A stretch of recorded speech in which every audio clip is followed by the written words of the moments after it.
Okay, good morning. Welcome.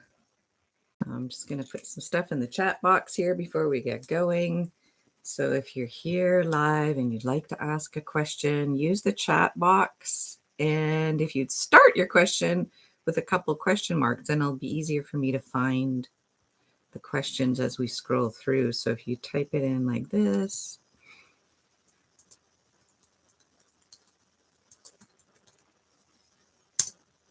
And there we go. All right.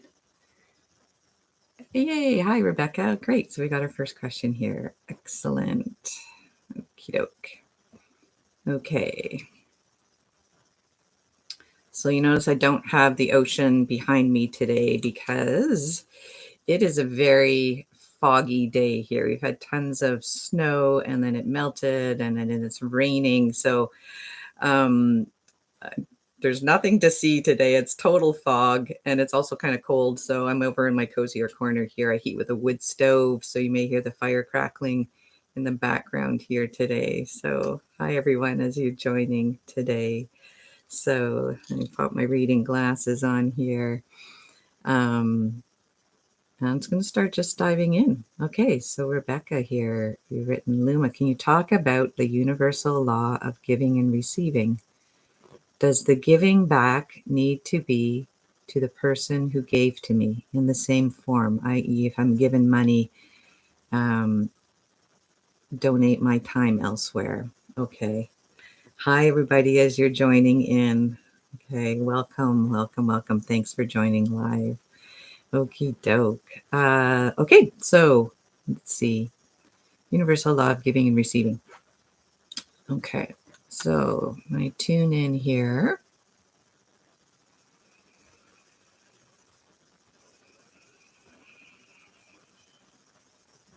So how I would describe that and how I understand that is the principle of reciprocity, which is taught in many spiritual traditions. Yeah. And so there's a deep understanding of the interconnected nature of our reality. Yeah. And that everything that I do, there's a response to. And I'm always responding to many different phenomena. And so, with that understanding of having that intention that I am giving to life and I'm also receiving from life. And so, there is a balance of that giving and receiving, of transmitting and receiving energy and intention. That there would be an awareness of having a balance with life. Yeah, having a balance with life, doing our best to be aware of how we are either contributing to that balance or contributing to the gross imbalances in life that have happened, over the past few thousand years that we're aware of. So, is it tit for tat? No, I don't believe that that's the way. We each have unique contributions to make. And so what we are resourced in, what we have plenty of, that is what we can give to others, So I'll just use myself for example. I'm kind of like a cosmic Google lady here. I'm tuned into many layers of consciousness in the back end of things. So I offer myself as a resource to you. That's why I do these live streams. That's why I have a YouTube channel, that I'm always listening in a deeper listening way. I've been tuning and doing that for years and years and years to make myself available at this time, to be a resource to you, to answer questions of a spiritual nature. Yeah. So that is what I'm resourced in. So that's what I can generously give. Okay. So it's just knowing what it is that you are resourced in, where you have plenty of. Yeah. And that is what you can give. Yeah. And so because we come into a system where everything is monetized, it can become really difficult in terms of valuing and recognizing your own value of what it is that you give, and recognizing true value of what it is that you receive. Yeah. So those of you who are joining in, I'm just going to just recap. I'm just answering our first question from Rebecca, talking about the universal law of giving, receiving, and reciprocity. And I'll also share where I live here. The name of the town where I live is Comox, and that is an indigenous name, which means place of plenty or place of abundance. Comox is situated at an incredibly huge river estuary that comes down into the sea. There's traditionally, this has been a place of great wealth, great abundance of resources, where literally nets could be placed in the estuary, and as the tides came in and the tides came out, fish would be caught there, and life was quite easy at times in the past. Many other beautiful stories of this land here. And so what was, there's a tradition here that was called, English translation is potlatch, where what group had a plenty of, they would share with others, and there would be trading, right? So you share what you have plenty of. So that's one of the teachings of the land here where I live as well. So tuning in at a deep level to know what value it is that you are giving. Yeah, and sometimes it can just be our presence. Like, it's not our actions, it's not stuff, it's not money. Sometimes it's just our quality of attention. It may not be hours and hours of attention. It might be a few moments of quality attention. So really valuing what it is that you give. Yeah. All right. Okay. Hi, folks. There's lots of people joining in from Maine. Hi, Erin, from down in Nanaimo here on Vancouver Island. Francis here on the island as well. Hi from the UK. Yeah, okay. Hey there, Kelly. Okay, so I'm going to pop in. We've got a question here. The reading glasses back on from Kimmy. Hi. Despite the gray weather, yes, very gray here today. It's really, really foggy, which is why I'm sitting in my cozy corner of my cottage rather than out in the sunroom where there's no view today. Why does time seem to be so short and life feels like walking through heavy mud? Great question, Kimmy. Really great question. Okay. So I'm going to talk first about time. Okay. So I'm just going to slow down time here. Okay. So one thing that I'm noticing a lot of people are reporting is our sense of time is changing. Yeah. Our sense of time is either, on some cases, really speeding up. Like, days are just, it's like you wake up and my gosh, it's dark already. You know, it is the darkest time of the year, so the days are shorter indeed. And then in other ways, you know, in terms of change, yeah, Aaron's chiming in here. I feel like a week is a day. I feel like a week is a day. Yeah. So some people are having that. There's so much that goes on in one day. And that can be internally. Yeah, there can be, you're going through, there's a greater awareness of all the different states of consciousness that we travel through in a day.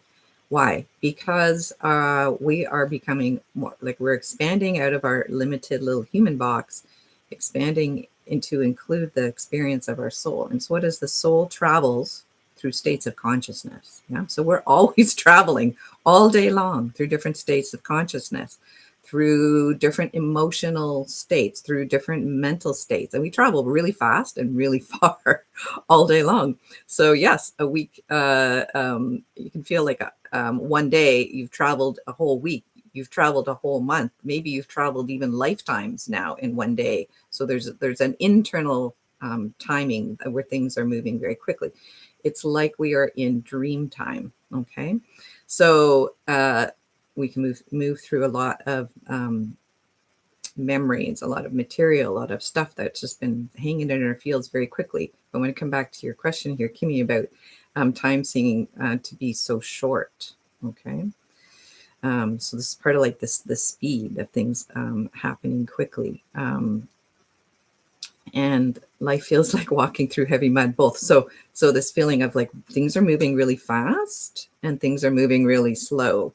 So how I would describe this more in metaphysical terms is we have different levels of ourself. Yeah. So we have our physical levels, emotional, mental level, we have our soul level, there's astral levels, there's many, many, many levels.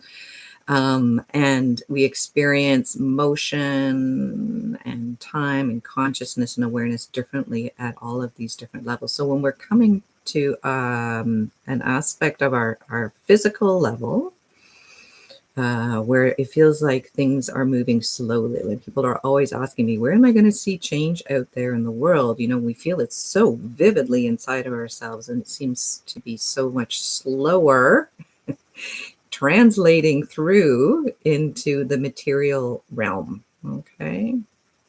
So maybe that's that feeling of like walking through heavy mud, walking through heavy gravity. What is that? That's the human collective consciousness of like trying to maintain and sustain things in an old and familiar way. So that literally creates drag on our field. Yeah. So it's a drag that feels like we're, you know, kind of stuck in the mud and walking really slowly. Then that internal changes. That's that where our consciousness is expanding, where our awareness is expanding. Yeah.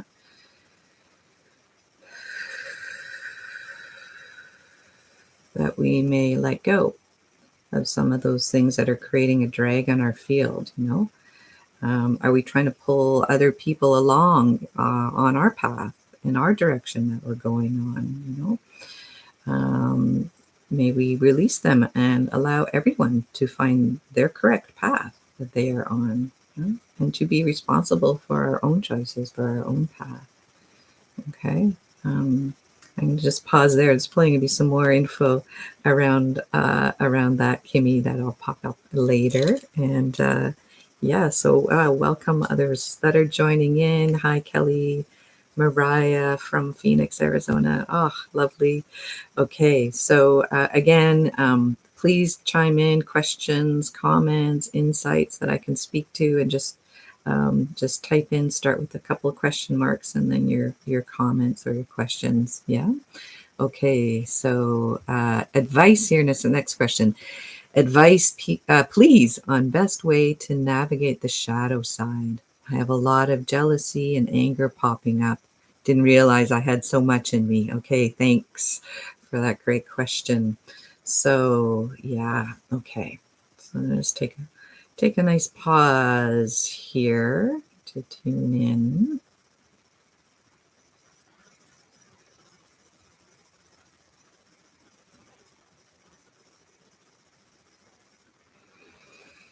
Okay.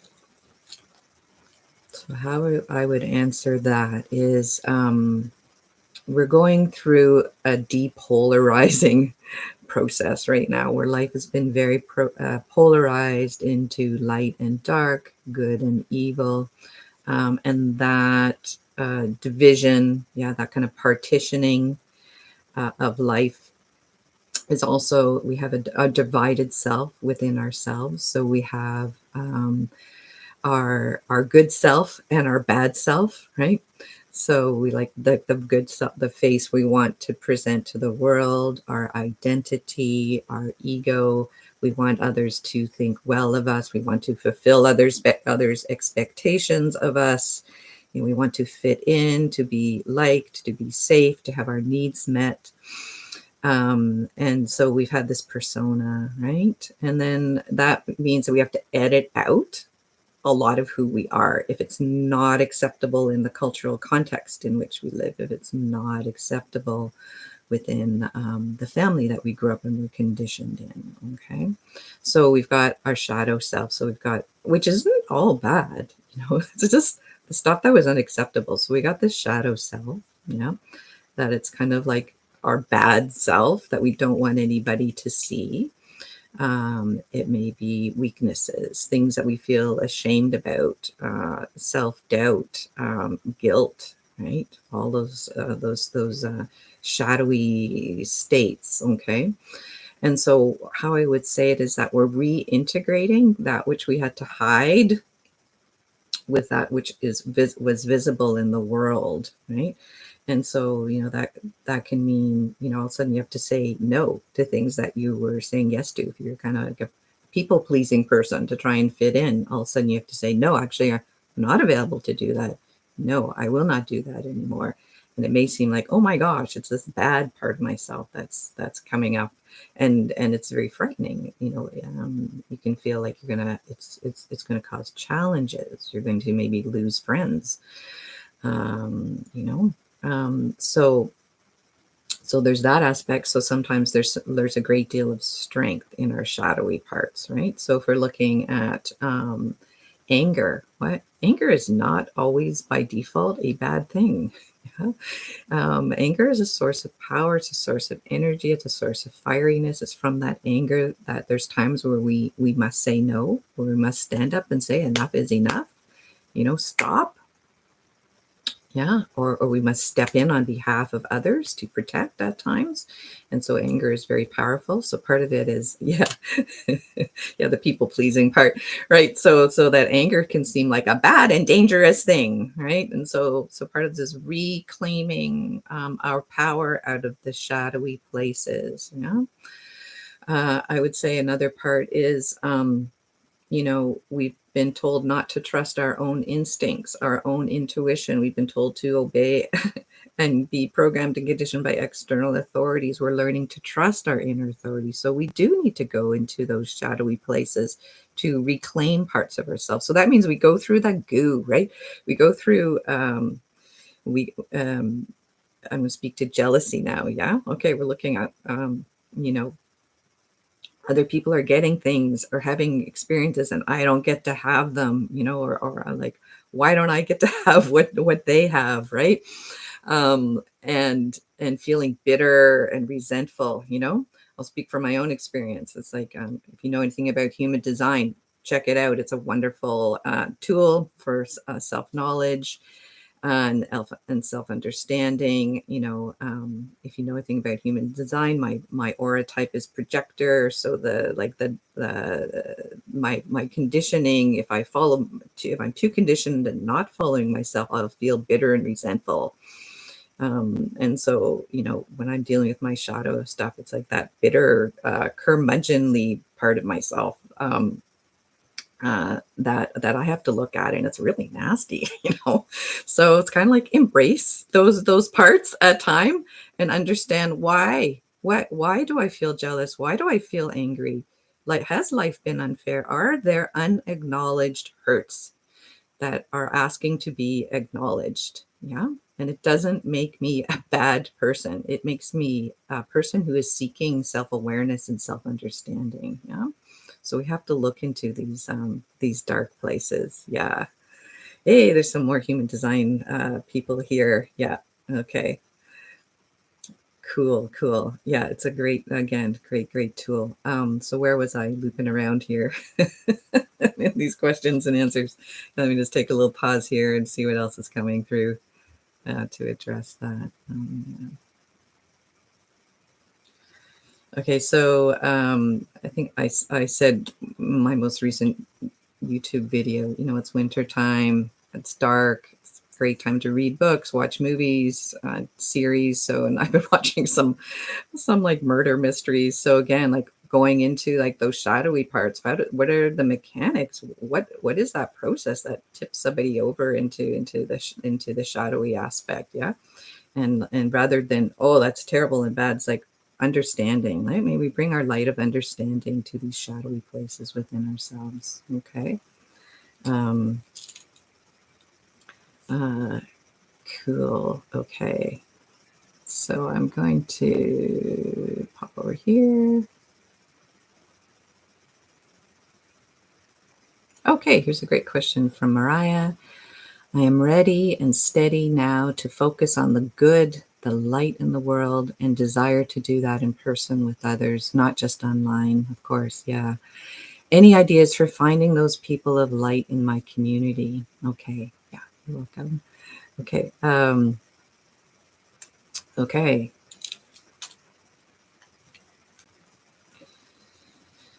I'm going to start more in the energetic realms, and we'll see what I can translate through into like on the ground practical answers here. Okay. When I'm speaking energetically first, um, as you say there, Mariah, it's like having that steadiness of knowing your own goodness. Yeah. Knowing what it is that you are here for, what it is that you serve.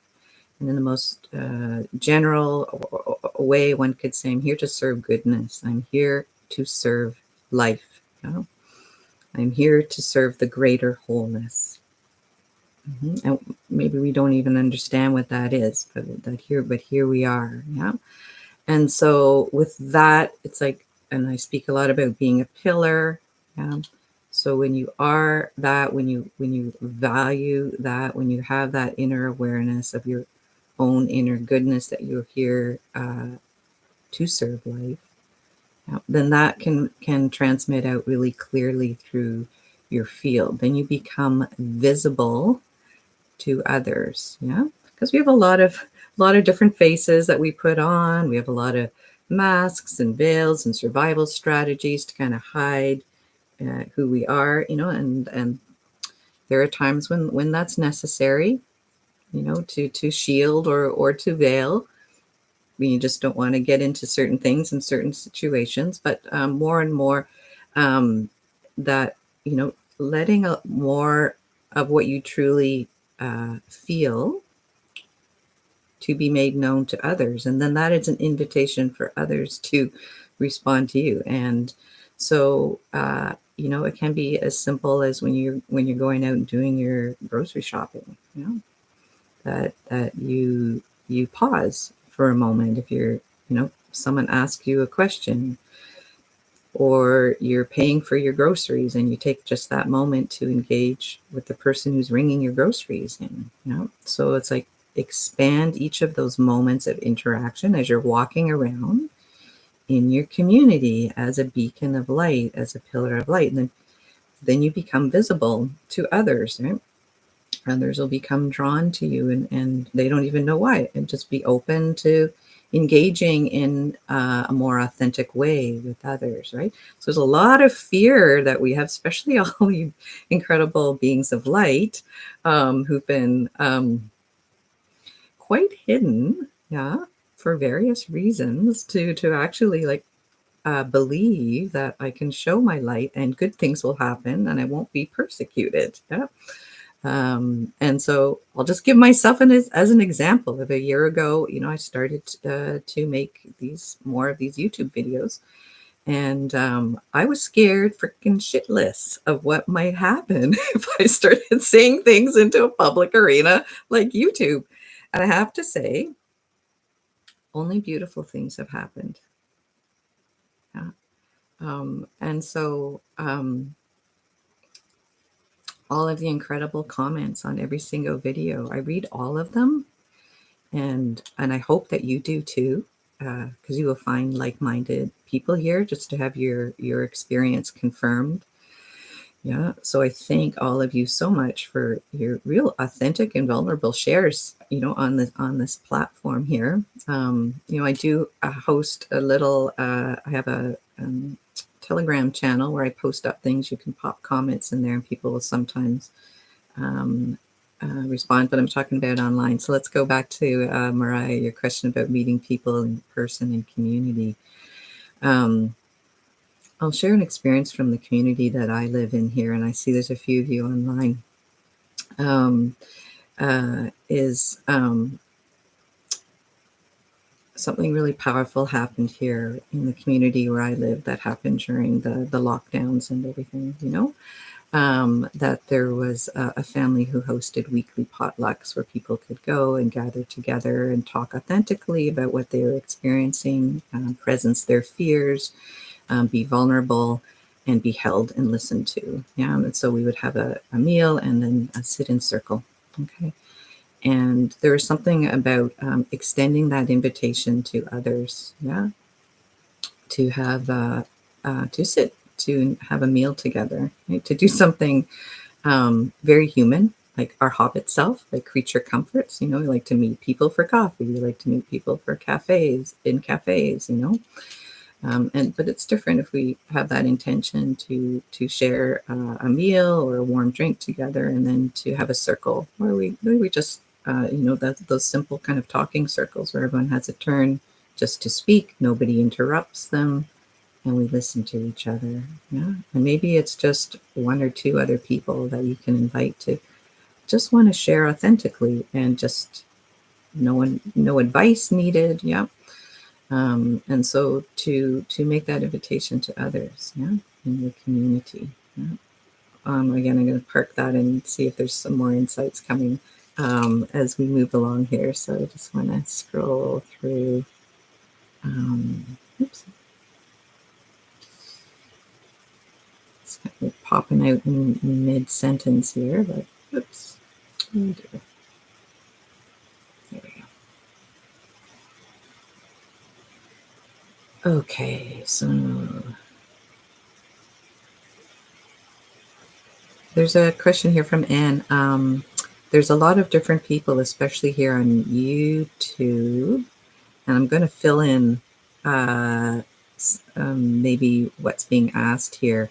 Of yeah, there's it's wonderful that there are these kind of social media platforms where a lot of different people with a lot of different views can share, and you can find people who maybe are like-minded. You can find people who have very different experiences of the world. Wow, which is really fascinating too. There's so many different realities happening. Um, what do we believe? You know, coming back to trusting your own inner instincts, your own inner intuition, your own inner knowingness of, again, to pull in human design. I don't know if they have this in the gene keys, the inner authority. Mm-hmm. It's like, what's that feeling you have? Is it in your gut? That feeling that goes, yeah, actually, that what that person says resonates with me, or that doesn't feel so true to me. That makes me feel more fearful. That makes me feel really anxious. Yeah. And so being very discerning and very much curating what we expose ourselves to. I find myself falling down rabbit holes of scrolling at time, jumping from one thing to another, and these algorithms that suggest different things that come up. Um, and so it's to notice how you feel when you're exposing yourself to different points of view when you're online. Yeah. Okay. Here's a little bit more. Yeah. Um,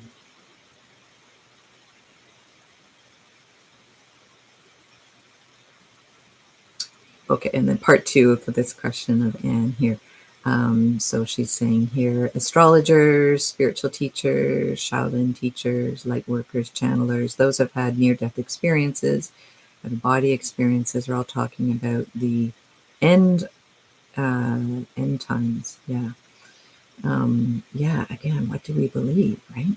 um, so from my perspective, when I look in, we're in a big changeover, a cycle change. Yep. So is the ending of one cycle is the beginning of a new cycle.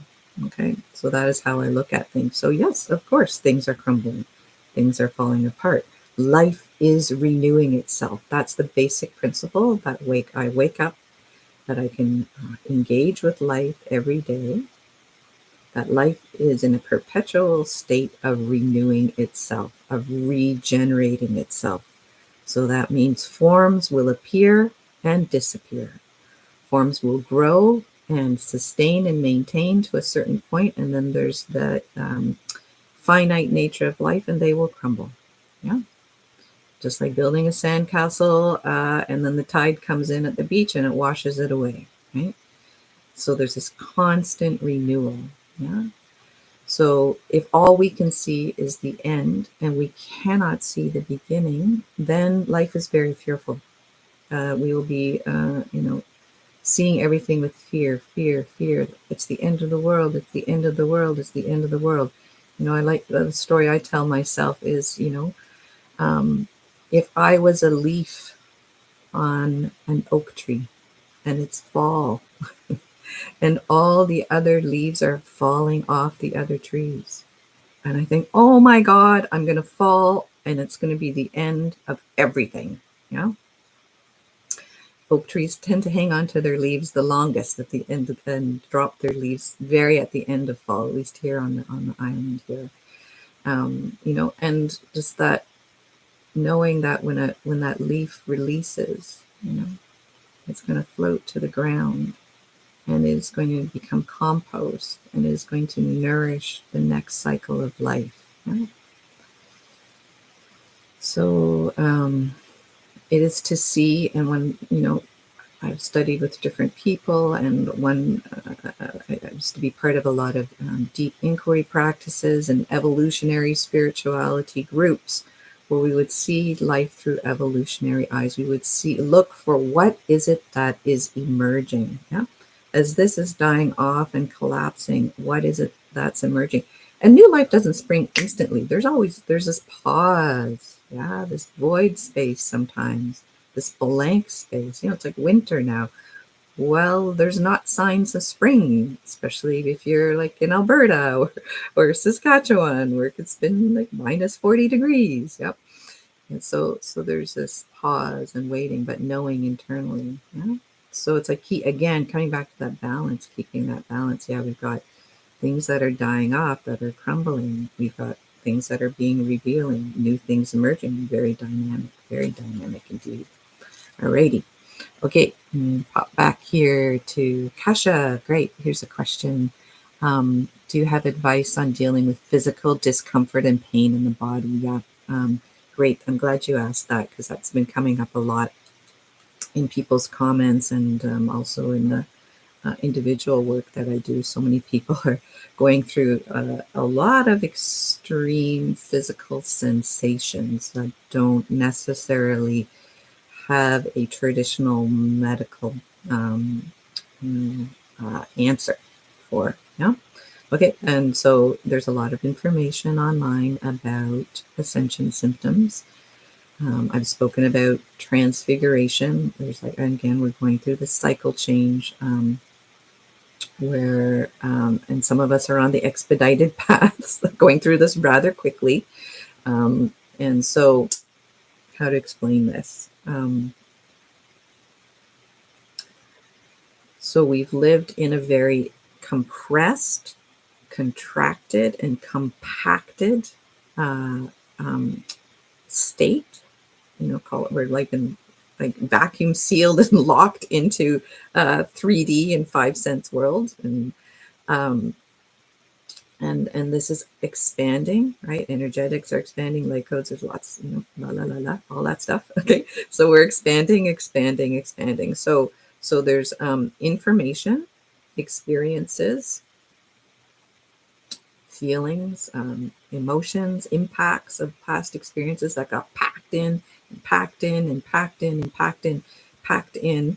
And now as we're expanding that out, we're unpacking a whole lot. Yeah. So let's say, for example, there was like a whole bunch of hurt feelings that may have happened earlier in life. They may have happened in other lifetimes. They may have been hurt feelings that got passed on generation to generation of how a certain groups of people were persecuted, for example. Okay, and so you got a big package of hurt, yeah, that's sitting in your energetic field. We're going through expansion. All of a sudden, that gets unpacked. It opens up in your field. Where is that going to go, right? So some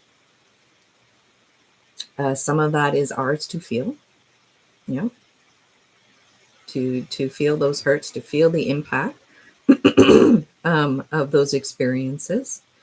That may have been emotional blows, that may have been psychic blows, that may have felt like we were betrayed spiritually, perhaps even. And we felt like we've been pummeled, punched, stabbed. Yeah, the impact of that. And so that's unpacking out of our energetic layers, and it's unpacking out of our physical layers. it's literally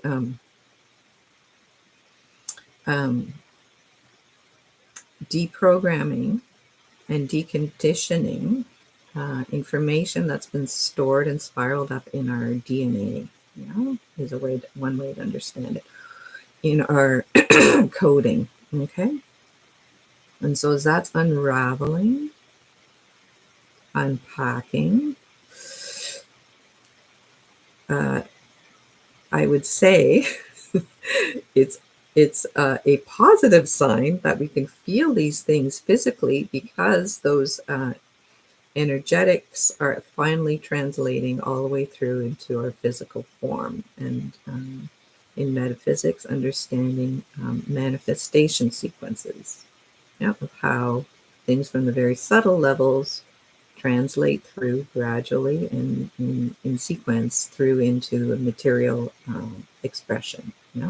And so for feeling it at the physical level, there's energetics that are unpacking at the physical level. There's also just a lot of, we've been in quite a locked down state at our physical level of humanity as well.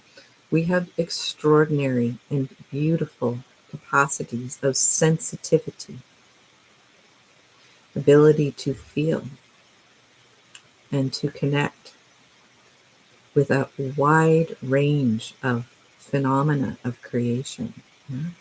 We've been,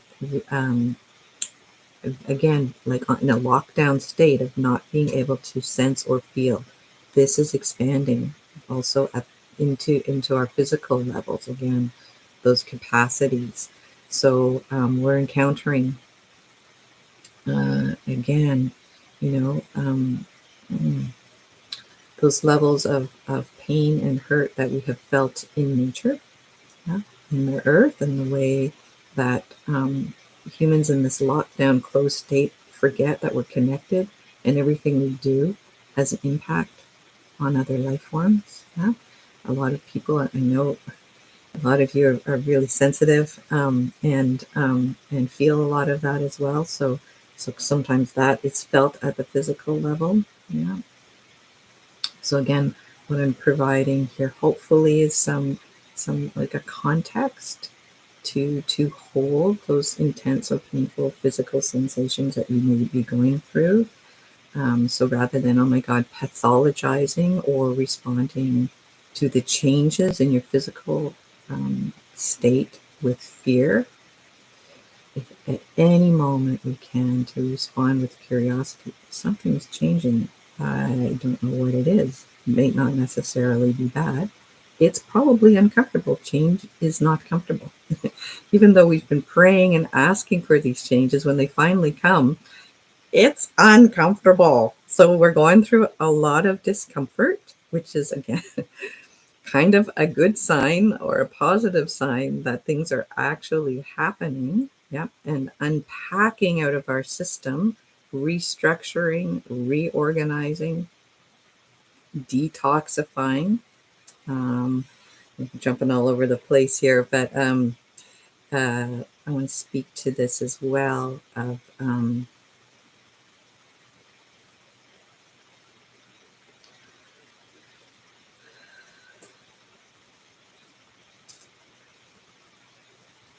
in my version of cosmology, or how I understand creation, at this, there is an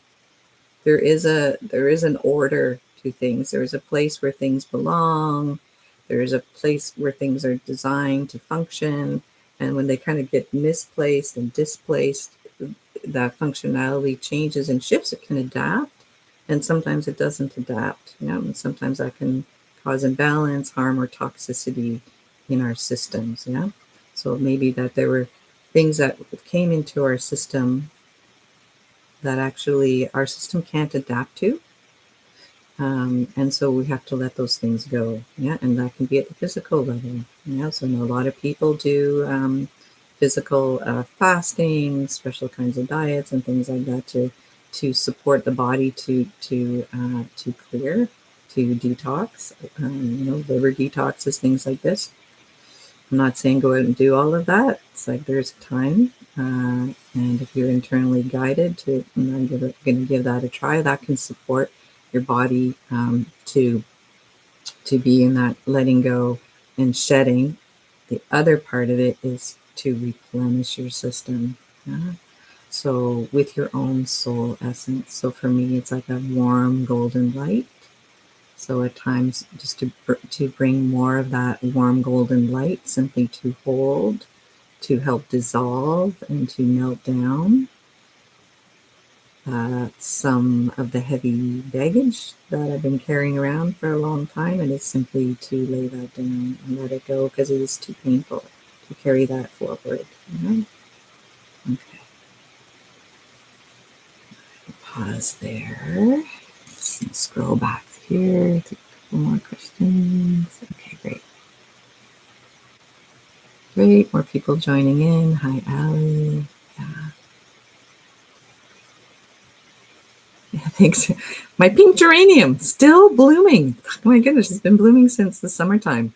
Yeah, it's kind of my spirit transmitter here on all my videos. Pink geraniums, they just keep blooming like they're amazing. Yeah, thank you. And thank you, Erin. Thank you also for the beacon of courage and light that each and every one of you are. It is not easy at times. Yeah, it's the most beautiful also at times to feel that. Okay. Um, oh, okay. Going in River of Wellness. Hi. Okay, can you speak a little more on the transformation into our light bodies, moving from a carbon-based body to a more plasma crystalline body? Thank you. It seems like such a slow process. Yeah. So again, looping back to Kimmy's question about feeling like we're walking through mud. Yeah. Heavy lead and carbon mud. Yeah. Um, and then also bringing in the light and letting go of the old program seems like a huge process. Yes, indeed, it does at times seem huge. Okay, so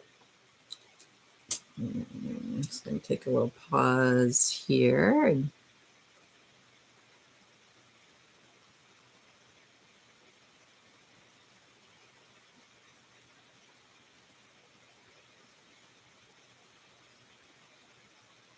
So how I understand this transformational process, this of de-densifying, or like there's part of us that does exist in density, and there's parts of ourselves that exist in more subtle uh, uh, realms as well. And so again, as I was speaking of how we've been very compressed and like kind of locked in a lockdown state in one dimension, which is, the physical, and it's beautiful. I mean, it's stunning. I'm the most beautiful. I think of like rocks and crystals, and then the knowledge that's packed into to that this density level. Yeah, it's gorgeous, like incredible wisdom and knowledge. Yeah, and but all these layers, are expanding and communicating with each other again. So I'm always looking at the spaces in between. So if everyone's focused here, I'm like, what's over here? What's over there? What's over there? What's in between this and that? What's in between the different dimensions and density levels? Yeah.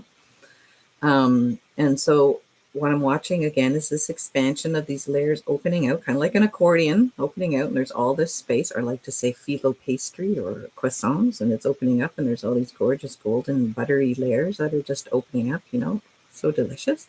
So those layers are opening up. What does that mean? That means that plasma can now start to come through this time-space matrix where we live. Yeah. Okay. So it's kind of like a lot of these things couldn't get through because of the density. So this is opening up and expanding. So we got plasmas. Let's talk about plasmas as like a high frequency substance that carries a great deal of information. Yep, that's assisting us through this transfiguration, transformation, ascension process, right? So that's coming through all of these layers. Yeah. It has a lot of information, and it has new codes, new light codes of information that are reconditioning, repatterning, yeah, and regenerating many layers of our bodies. Yeah. Um, so that's plasma. Let's kind of think of it as like super permeable. It can come through all the layers. Yeah. So we've got, in many different spiritual traditions or metaphysical traditions, they speak of crystal bodies, of light bodies, of luminary bodies. And so again, there's, just think of it this way, that there's a great deal of communication happening between all of these layers that were partitioned from each other. So there wasn't communication happening. Now there is, yeah. So it's not that a carbon-based body is not functional. It functions within a certain density field very well, okay? But it is functioning uh, in orchestration with, in communication with other substances like crystalline consciousness. That's the patterns of creation, the light codes, the plasmas, the vapors, the mists. Like there's all, it's just it's so gorgeous and exciting at times. Yeah. So, and it does seem really slow. It does seem really slow. Um, so when things feel really slow, I I pick up a stone or I pick up a rock. I'm just going to grab one of my ones here, that um, this beautiful green healing stone that I picked up on my travels to Scotland when I was on the sacred Isle of Iona this summer. And these are like billions of years old. So when I think of time and the slow process and the exquisite process that rocks and crystals have gone through, they are the record of time in a way. Yeah? They are a record of all the different ages and cycles that have happened on this planet. Yeah. And so when I can slow myself down to stone and rock time, there's quite a lot going on. Okay? There's this whole level of phenomena that are busy, busy minds that are like da da da da da da da da. Um, Perceive that, oh, that's so slow. There's nothing happening. It's just a rock.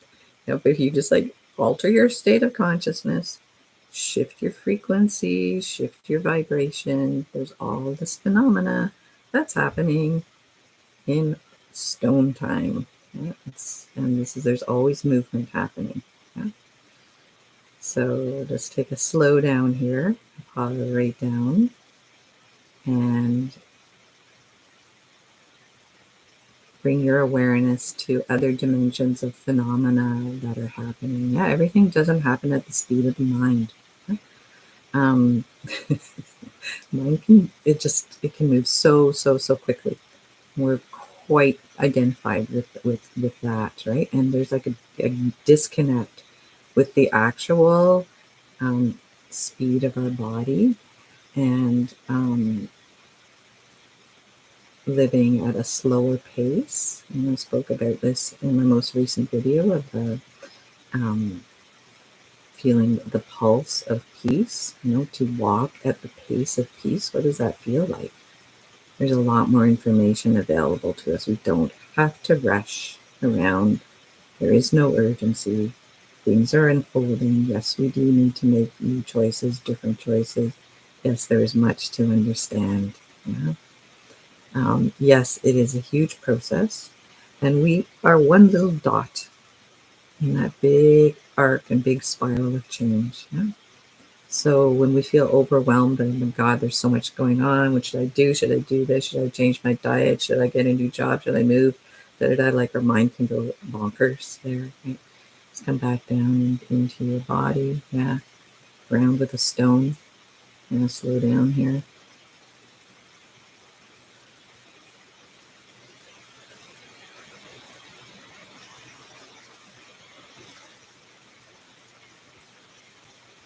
and enjoy the exquisiteness of being alive right now, of being able to feel not just what's going on in the front end of creation, which is, our form and our five sense world, but in the subtle realms, like what's going on behind the scenes in the back end. It's kind of like, when you're working on your computer and, saying a Word document and you can hit reveal codes and it can show you all the formatting and everything that's going on in the background. It's like we're being shown all the formatting and the patterns and everything in the background right now.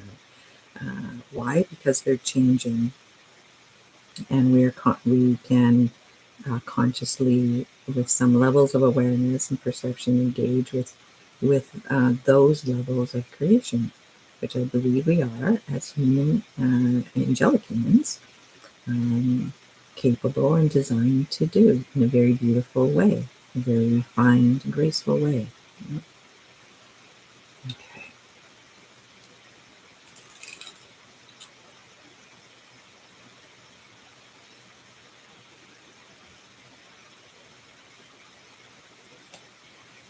Okay, again, yeah, coming back to the physical. Would a dietary change help our body with the transformation? How can we physically support our bodies? So again, yeah, as I was saying, anything that's correct for you. And you know, every body, every constitution is very unique and very different. I've always found for myself, um, you know, following a regime or a regimen of a certain system has never really worked that well for me. Um, so really trusting your own inner knowingness is really important. It's like, oh, everyone's doing a liver cleanse. Yeah, maybe I should do a liver cleanse too. Like, hey, should I do a liver cleanse? Liver's like, no, not right now. No. It's like, maybe make sure your elimination pathways are a little clear before you start detoxing. Because if you start detoxing and your elimination's not working, you're just going to have more toxins floating around your system. Maybe better that they're stored and quarantined in an organ or tissue. Who knows, right? So there's kind of these. So again, trusting your own processes. So just like in a real general a sense. I mean, one can't give actual general information, but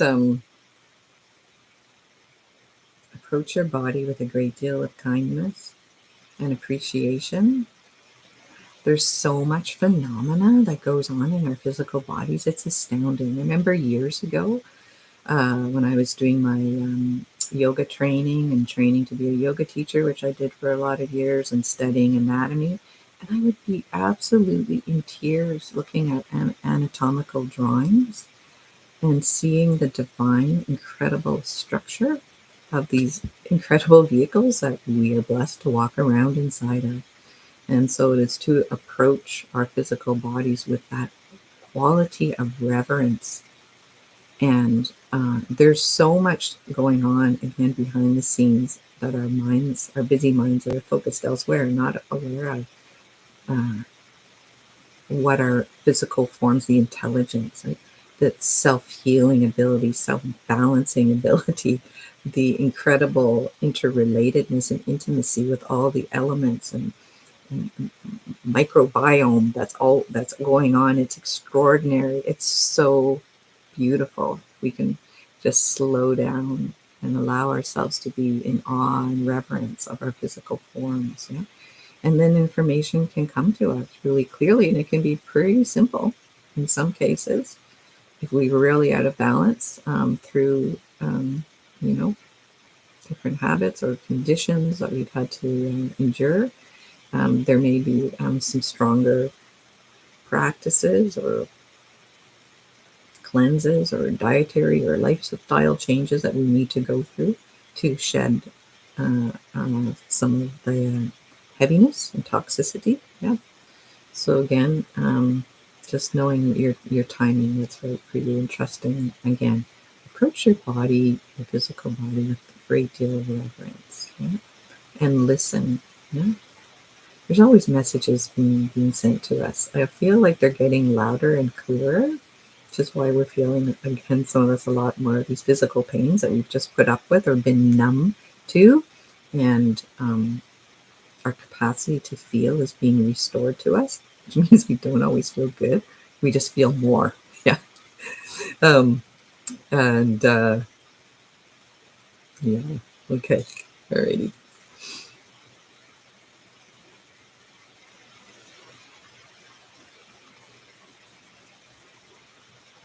Okay.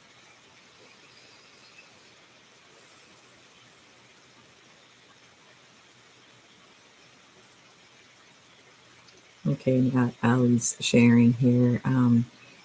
I keep hearing, be here now. I've released past and future and just flow with the now moment. It's so beautiful.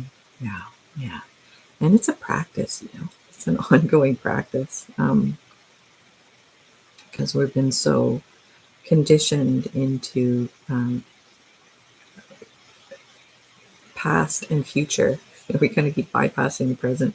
All spiritual teachings will share insights on that. And for me, slowing down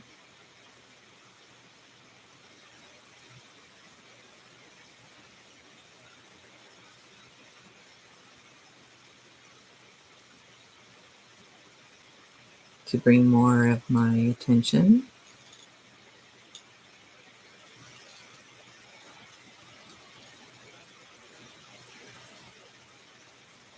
to what I'm sensing in this moment.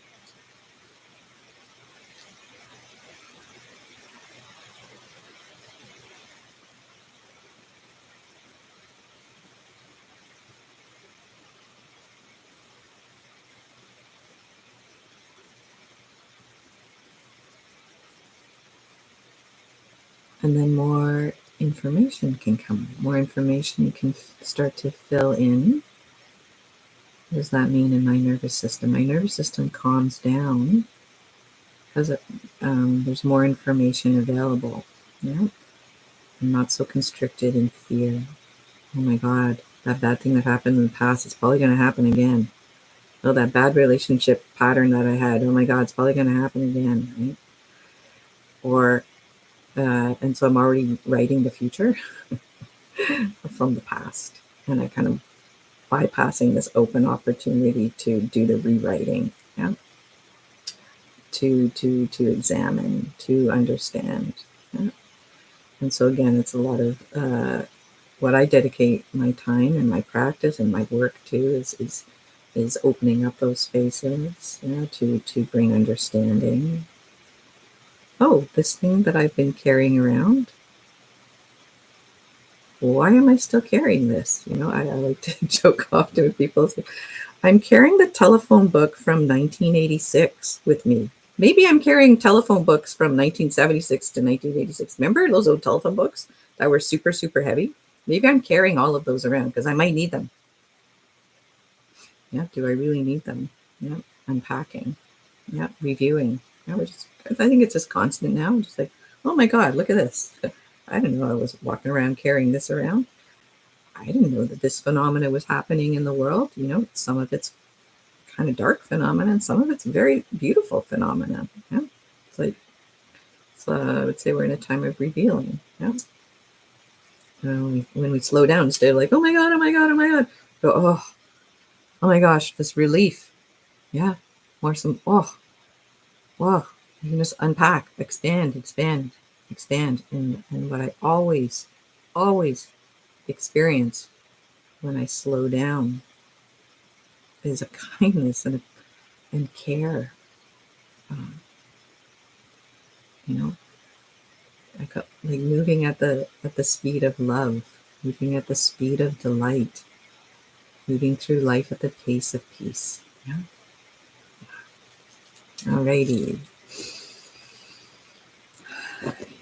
Yeah, Mariah, feeling such peace and stillness after grounding into rock time. Yeah, so good. So good.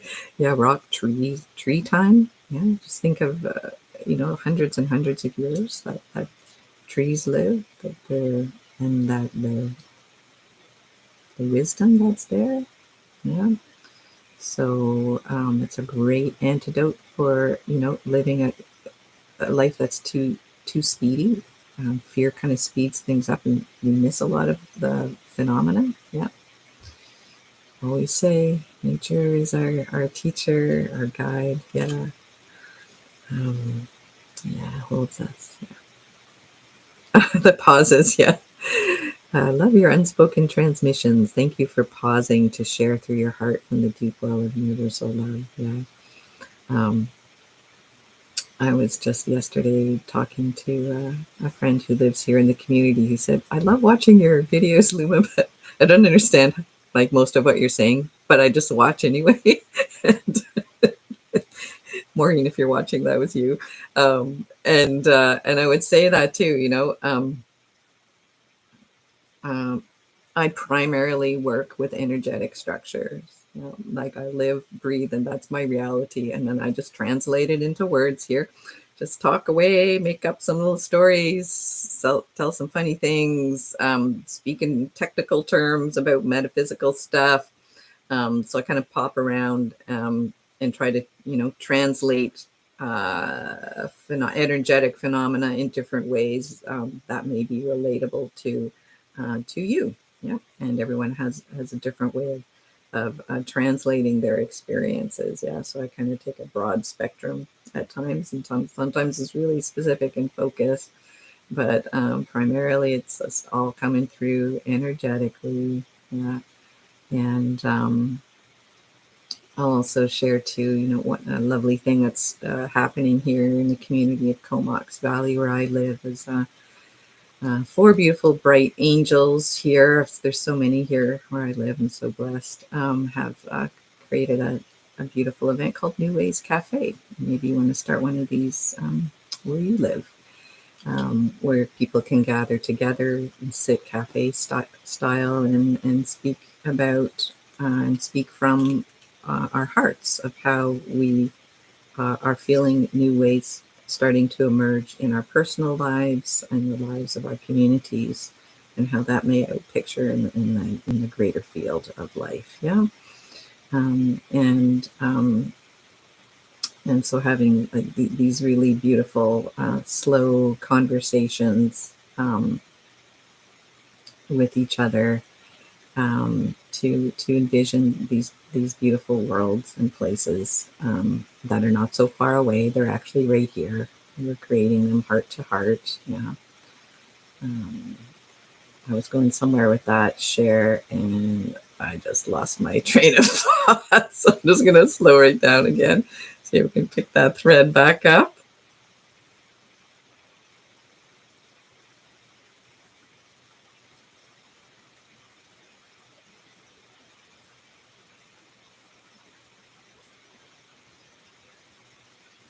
Yeah, the importance of taking time to really listen to yourself, to really listen to others, to acknowledge and appreciate uh, the goodness that you already have in your life, and so give more attention to that, tend more to that as we're doing our shadow work, as the lots of reveals are happening, but to tend to what is new and what is growing.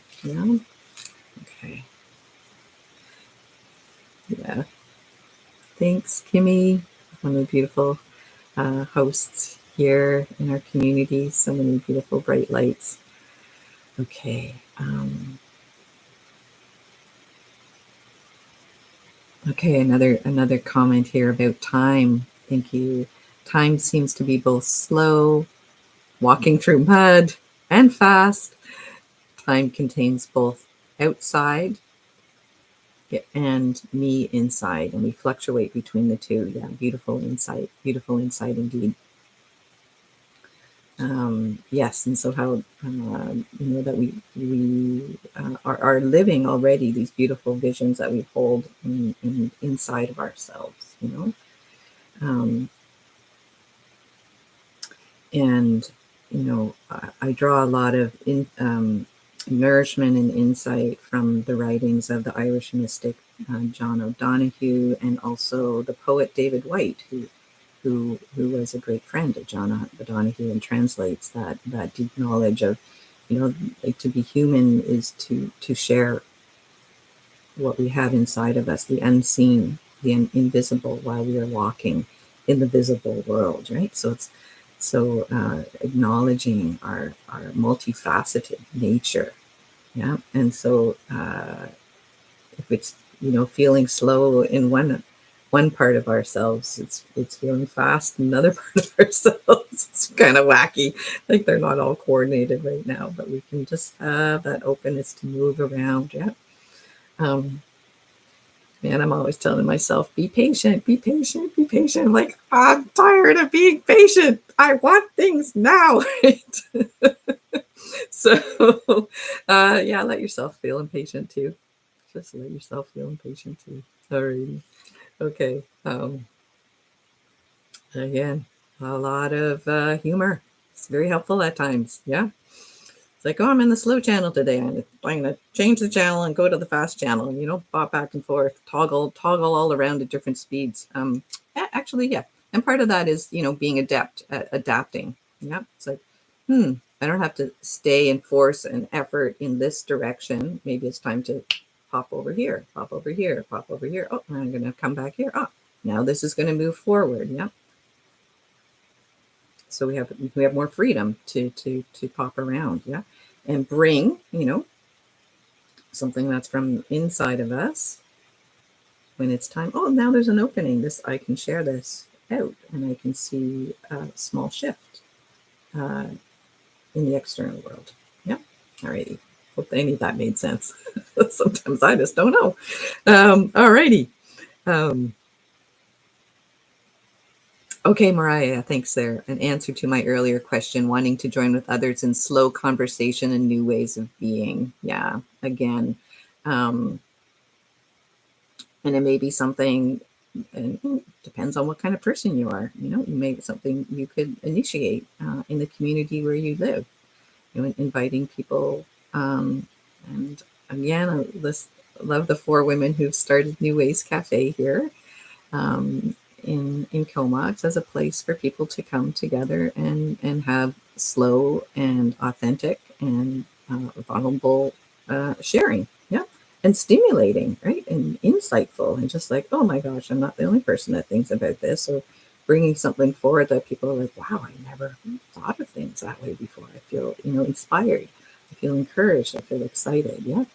Having these slow and listening conversations and really appreciating helps to reflect, our value when, especially when we're working with the light or working with energy, and a lot of people don't speak that language and at all. But to be in the company of others who are open to it, are curious about it, some who are very fluent in the language of energy. Wow, how lovely. Yeah. So meeting in person, oh my goodness, at times, it's just the medicine that we need, especially after the last few years of being told to stay away from each other. Our strength is in our connections, yeah, and our love and care for each other. Okay, yeah. Oh, wonderful. Again, how great people are listening here from New England. Yay, hi. Okay, great. Um, Thank you. Being present with you, even in recordings, always feels soothing and strengthening. Thank you. I feel like I'm being put to really good use. Yeah. And it's taken years to figure out, what I'm good at. And so, um, what I've always been told is that I have a calming and grounding presence, so that I can. I don't know how or why, it just is, and happy to share that. Just happy to share that. Yeah. All righty. I think we've been going here for about an hour, so I think I'll wrap up here for today. Yeah, great. I'll just see if there's any other comments, questions here before I finish up. Yeah, so, sometimes we don't even know the effect that we have on others. And um, our energetic presence, the quality of our energy, um, is powerful, really, really powerful. Yeah. Even if we're, we're not a speaker, we're not maybe, speaking, writing is not our pathway. Yeah, maybe it's through artworks, through visuals. It's just through our care, it's through our attention, it's through the way we touch, through the way we look, yeah, how we move, you know. I'm just here as translation services for folks here because that's kind of what I do. I feel things and then I translate them into words. So people go, "Oh, I feel that too." Great, excellent. I'm just a translator, just a translator. Um, yeah. Alrighty. Um, cool. And from Liverpool in the UK. And yeah, thank you again. Thank you everyone for watching, for tuning in, and for again. I always thank you for your comments and encourage everybody to keep reading through the comments and yeah, I'll be here again. I think I'm probably going to do a live stream once a month. It's really fun. I enjoy it. And your questions are wonderful. Your feedback is incredible. I just want to, extend a pause of appreciation uh, to every single one of you that's here today and listening to the recording at any point in time. Uh,